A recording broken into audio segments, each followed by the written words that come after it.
In this video, we are going to review several concepts from this chapter.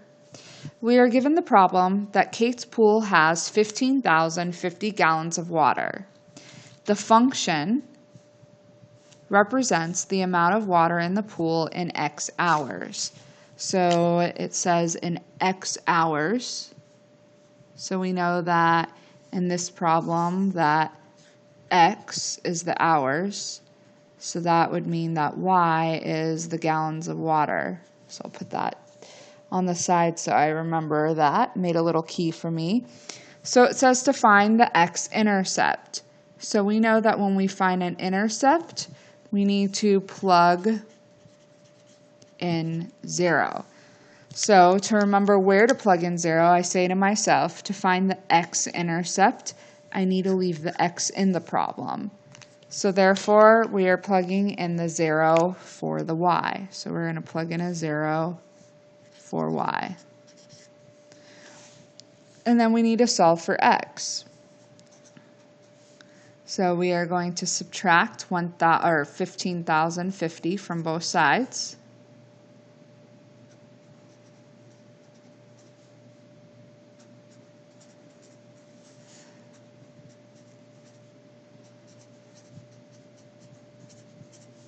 Then divide by negative 700. And we get 21.5 for x when we divide that. So it says find the x-intercept. So we got 21.5 when y was 0. So then it asks, what does this x-intercept represent? Well, I have this lovely little key right here. It says that x, which is 21.5, represents the hours. So I'm gonna say in 21.5 hours, or I could say in 21 hours and 30 minutes because it says a half, or I could say 21 and a half hours. There's 0 gallons of water in the pool. So what does that mean? If there's 0 gallons of water, the pool is empty. So I could say it takes Kate's pool 21.5 hours to completely drain.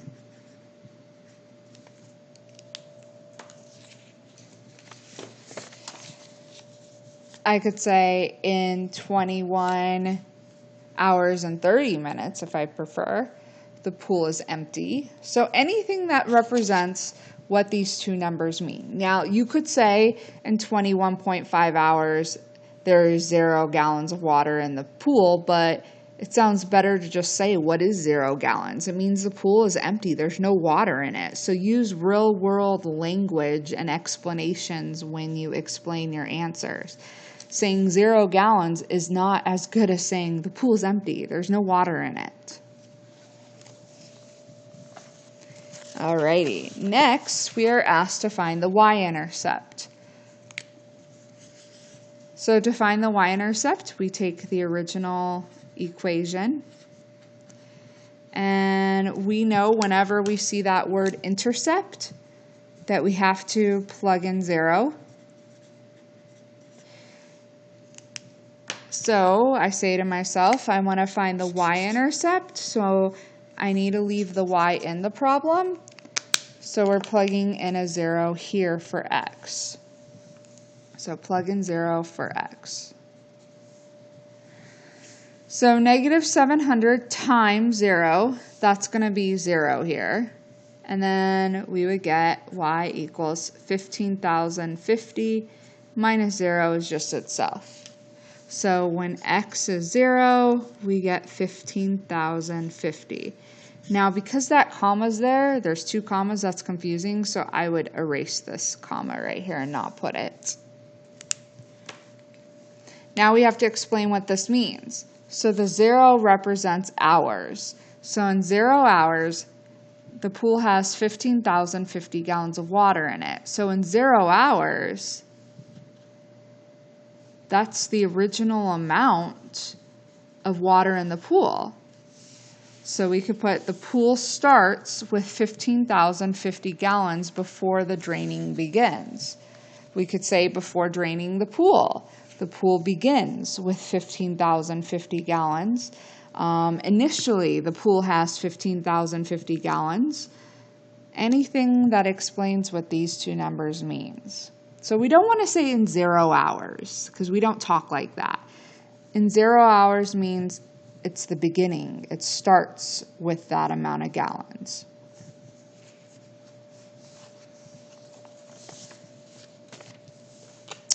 All right, next we are asked to find f of 4.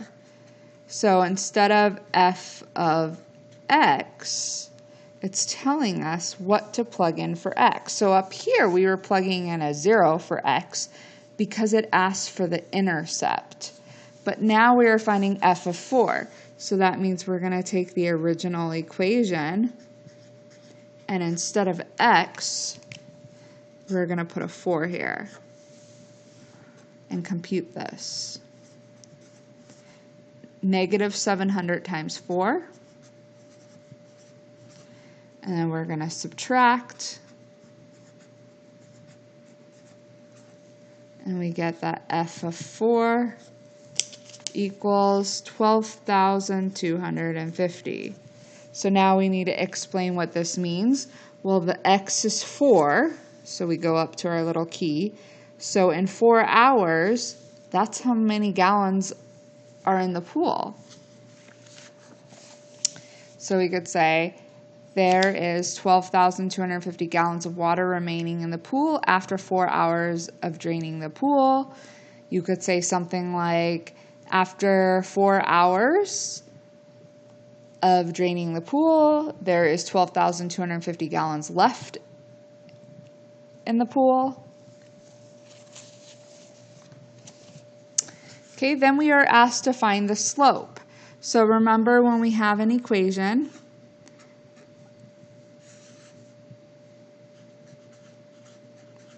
that the slope, when it's in y equals mx plus b, the slope is always the number in front of the x when the y is by itself. So the slope is the negative 700. Okay, and now we're asked to explain what does this mean. So pause the video and think about it first. And then when you feel good, you've thought about it enough, go ahead and push play.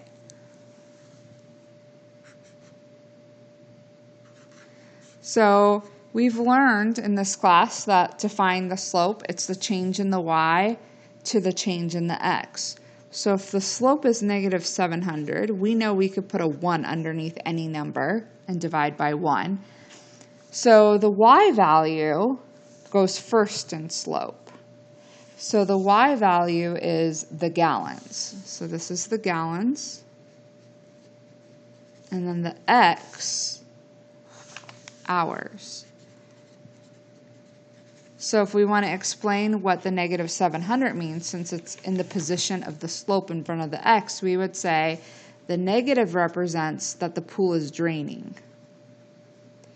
So the pool starts out, we said, with 15,050 gallons of water in it, and then it's decreasing, it's draining 700 gallons every hour. So we would say the water in the pool decreases by 700 gallons per hour. We could also say the pool water drains at a rate of 700 gallons per hour. But notice I did not put negative 700 because the word decreases and drains takes care of that negative there. It tells us what the negative represents, the real life meaning of it.